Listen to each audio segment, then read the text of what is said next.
Hello everybody, this is Toys R Us, and for this special figure showcase and review we're going to be looking at the Transformers Universe 2008 Ironhide figure. So what we're going to do with this video, we're going to have a detailed look at him in both of his modes to help you decide how you want to display him. We'll look at the accessory that comes with him to help you know if yours is complete. We will of course do some comparisons with him and his original Generation 1 self. And because this video was obviously made way after this figure was originally released, we can also have a quick look at his latest incarnation as well. So quite a lot to get through with. And I'm going to start off with him in his alternate mode. And there's a couple of reasons for this. I think if you were to buy this figure on the secondary market, I imagine this is how he would be packaged.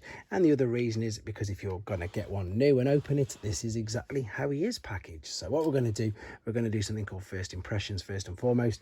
And this figure, I've got to confess, it's in one way blown my mind. It's crazy. I mean, it's just look at the side. This is perhaps not the greatest example, if I'm being completely honest. This has been heavily played with, as you will see in the transformation process video that I will be uploading separately, because it's, as you can see, it doesn't join up all over the place. It looks like some modern art, to be honest, with all these crazy bits of lines, but this is literally all down to transformation processes. The tires are all, and the wheels are all black. Perhaps they could have put a bit of silver in there.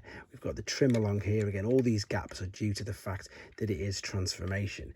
We've got a lovely nod to the Marvel comics there with Oregon on the back, which is of course where the Ark crashed.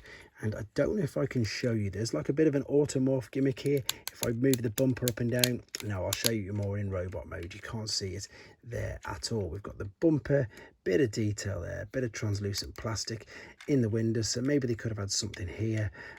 But I suppose the only problem, as you can see, for this in this particular mode is the fact that it doesn't, I suppose, stick or hold together. It'll hold together, but you can see the gaps on it are huge. And it's, even though this is heavily played with, this is a sealed example, and you can still see all the lines all the way around it. And of course, bear in mind, this is all strapped and held in, so they may come apart a little bit more anyway. As we can see, we've got deluxe on the box. We might as well have a quick look at this. It says with converting cannon. So what this means is you've got a cannon on the one side, and then you've got a blade on the other side. And again, I'll show you this in more detail when he's in his robot mode.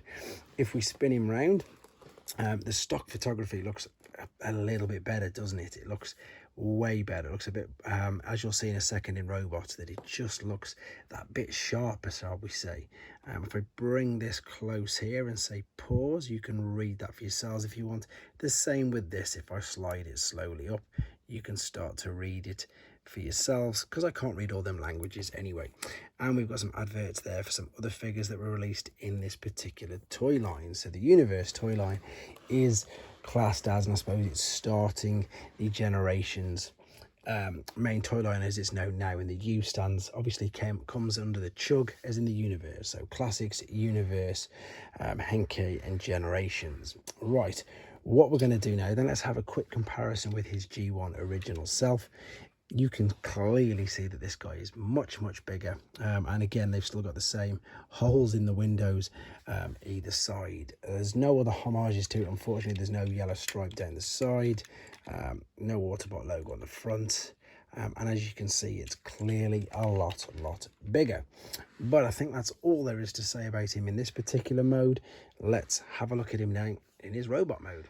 Okay, we're back for the final time, and as you can see, he's in his robot mode already. Quick apologies for no transformation process on this video. It will be uploaded separately in another video, and a couple of reasons for this. One, to keep the length of the video down, and two, is not to spoil it for yourselves, but more so because of number one, in the case of this particular figure. As I brought this second hand, and I mentioned he's quite well played with, I had an abundance of problems, so much so there's some outtakes at the end of the video.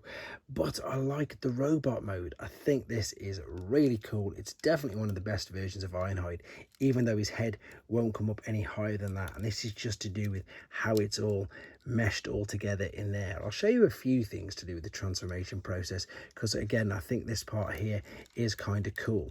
And now the problems that you have when it's heavily played with is, look how easy this sort of separates off there. It doesn't mean it's broke. You can see you can just reattach it, and I'm going to do that in 2 seconds. But what I'm going to do is take the opportunity to show you this. So we can slide the bumper down and then slot it back up, and we've got, like, basically it's pretty much an automorph technology, isn't it, but on a Generations figure. All we need to do now is just hold the head in place, and then I'm just going to reconnect that there. So if this happens to yours, or if you've got one in 2 pieces, it's as simple as popping it back together like that. The other thing that I had constant problems with is these here. When I went to fold this out, this comes off as easy as that. But again, as you can see, it's just a little clip over, and this will slot into that gap there. You'll hear it click and fold over. I had abundance of problems, to be honest, with it all falling apart, but luckily it did all clip back together. And if we have a look at him for articulation wise, the head will turn around. No, it doesn't go up or down at all. Shoulders, you've got full articulation at the side, out to the side. Ball and you've just got bend in the elbow flexion, ball and socket on the wrists, and even the hands, double ball and socket, you can see there. So quite a lot of articulation with that. We've already seen there's waist because it'll actually come off. There's a knee bend, there's hips to the side, hips to the front, and there's an ankle rock and everything. So for the 2008 figure, it's very, very articulate, and as I say, it's a great version of him. I really do like this. If we look at the blaster now, it does, and I think in the instructions tell you to fold the hand back and just clip this over like so, which you can see still looks okay. And you can do the same on the other side. So that wasn't the blaster, sorry, that was the sword. You can see you've got these clips either side, these just attached to the forearm. But what you actually can do, now granted it takes a bit of manipulation, but you can just hold the hand out and eventually, again, a bit of and slot it over the top. So you don't have to fold the hand away at all if you don't want to. I'm going to keep that on him, to be honest, because I think it looks great. Now this is just for a bit of fun. This is his Generation 1 original self, and of course, for anybody who doesn't know, this is because this used to be a Diaclone figure, so he legitimately didn't have a head. I, however, have purchased this third-party head additional part there. I'm just going to pop it down. In fact, let's slot it all the way down just so you can see, but it still doesn't. It's still in a different league, isn't it? It totally is. But what we'll do is we'll move this guy over here and him in over the middle, and then we've got the latest version to date as of 2022. This is the Earthrise version of him, which again, I'm sure you'll agree is a big step up. However, again, I like this guy. I think he looks great. I think he's definitely got a part still in people's collections, even though there's been so many versions of him, purely because he looks completely different to these. I think he's quite, you know, a standalone figure like that. The Combiner Wars one is nothing compared to this either as well, to be honest.